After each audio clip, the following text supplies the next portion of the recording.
আমাদের দেশে অনেক প্রতিবেশীরা কোরবানি করতে পারে না, আমরা তাদেরকে কি বলি? এবার তাহলে কোরবানি করতেছো না, এবার কোরবানি করবা না? আচ্ছা, ছোট মোটো একটা করে ফেলতা, আমরা তো বিশাল বড় একটা নিছি, এই বেচারার কোরবানি হবে না। কোনদিন আমি নিছি গরু, আমরা নিছি পশু, প্রতিবেশীকে এটা বলবেন না, বলবেন তোমাদের পশু, তোমাদের তোমাদের। ঠিক কিনা জোরে বলেন না? কোরবানির পশু কেনার পরে প্রতিবেশীকে ডেকে বলবেন, আরে তোমাদের পশুটা দেখতে যাবো না, তোমাদের পশুটার একটু কিছু খাওয়াও। যে কোরবানি করে নাই প্রতিবেশী, তাকে যদি আপনি কোনো মতে এটা এমন ভাবে রাখতে পারেন যে সে যে কোরবানি করতেছে না, সে বুঝতেই পারতেছে না, সেটা যদি আপনি সেভাবে তার সাথে ব্যবহার করতে পারেন, আপনার পশু আল্লাহর দরবারে কবুল হয়ে যাবে। ঠিক কিনা? আপনি প্রতিবেশীকে বুঝতেই দিবেন না যে তার কোরবানি হচ্ছে না, তার বাচ্চাদেরকে বুঝতেই দিবেন না। যেই প্রতিবেশী কোরবানি করবে না, তাকে নিয়ে বাজারে যাবেন।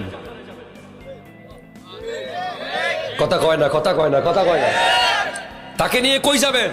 বাজারে যাবেন, তাকে নিয়ে পশু কিনবেন। টাকা কে দিছে? আল্লাহ দেখছে।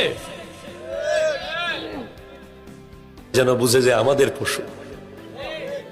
নিজের সন্তানকে বুঝিয়ে দিবেন, বাপ ওদেরকে বুঝতে দিবা না যে ওরা কোরবানি করতেছে না, এটা ওদের পশু মনে করতে দিবা। লিখে নেন, পরের বছর তার 2 ডবল পশু কেনার টাকা আল্লাহ আপনারে দিবে। আমরা বাংলাদেশে এমন এমন দৃশ্য দেখেছি, বিল্ডিং এর 2 তলা থেকে গোশত মারতেছে গরিবদেরকে। কত বড় কোটিপতি পয়সাওয়ালা। এমনও দেখেছি গেট বন্ধ করে দিছে, এমনও দেখেছি যে গালি দিয়ে দূর দূর করে ধাক্কা দিয়ে বের করে দিয়েছে। এই পৃথিবীতে কোনো মানুষ ব্যক্তিত্বহীন নয়, সবার কাছে পার্সোনালিটি আছে, সবাই ব্যক্তিত্ব নিয়ে জন্মগ্রহণ করেছে। যদি অভাব না থাকতো, কেউ খুঁজতে যেত না। আল্লাহ যেই ব্যক্তিকে পছন্দ করে সবচেয়ে বেশি, তার ঘরে মেহমান পাঠায়।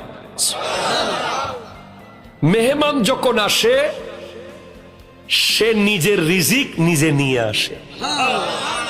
মেহমান যখন খুশি মনে খায়, খেয়ে যাওয়ার সময় ঘরের মানুষের সমস্ত গুনাহগুলো নিয়ে চলে যায়।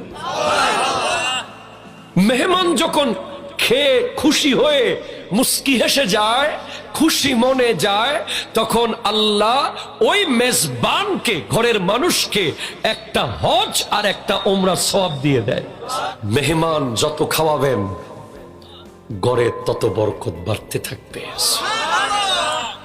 প্রতিবেশীকে যত মুহাব্বত করবেন, জান্নাত তত কাছে আসতে থাকবে।